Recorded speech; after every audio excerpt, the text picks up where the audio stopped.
सियासत में पासा कब किसके पक्ष में पलट जाए कह नहीं सकते। शायद इसे ही सियासत का दस्तूर भी कहते हैं।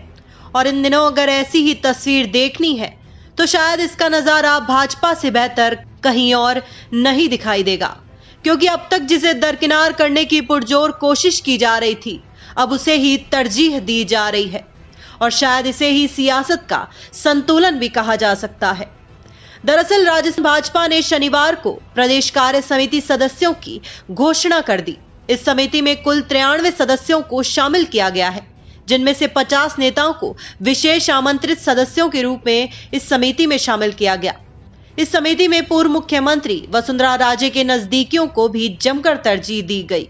इसमें साफ तौर पर न सिर्फ सोशल इंजीनियरिंग दिखाई दे रही, बल्कि इसमें सभी नेताओं को साधने के साथ सभी जातियों को भी साधने की कोशिश की गई। इसे न सिर्फ वसुंधरा गुट को साधा गया है, जबकि सतीश पूनिया, गुलाब चंद कटारिया व राजेंद्र राठौड़ की पसंद के नेताओं को भी शामिल किया गया है। चर्चाएं हैं कि भाजपा आलाकमान की फटकार के बाद प्रदेश कार्य समिति की यह तस्वीर सामने आई, जिसमें सभी गुटों को संतुष्ट करने की कोशिश की गई है। इसके अलावा इसमें राज्यसभा सांसद किरोड़ी लाल मीणा के साथ साथ विधायक सिद्धि कुमारी और निर्मल कुमावत भी एडजस्ट करने की कोशिश की गई। इसके अलावा पूर्व विधायकों और दूसरे नेताओं को साधने की कोशिश की है।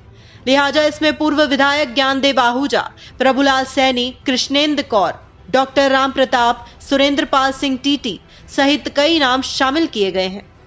गौरतलब है कि भाजपा के राष्ट्रीय अध्यक्ष जेपी नड्डा अगले महीने सूबे के दौरे पर आ सकते हैं।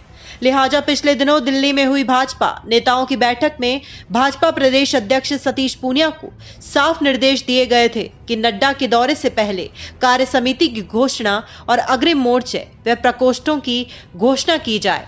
साथ ही इस दौरान कार्य समिति के नामों को लेकर भी चर्चा हुई थी। लिहाजा इसमें वसुंधरा राजे गुट को भी पूर्णतः तरजीह दी गई है।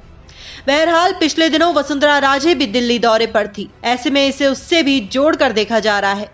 अब नड्डा के दौरे से पहले राजस्थान भाजपा में क्या कुछ तस्वीर सामने आती है, यह भी देखना दिलचस्प होगा।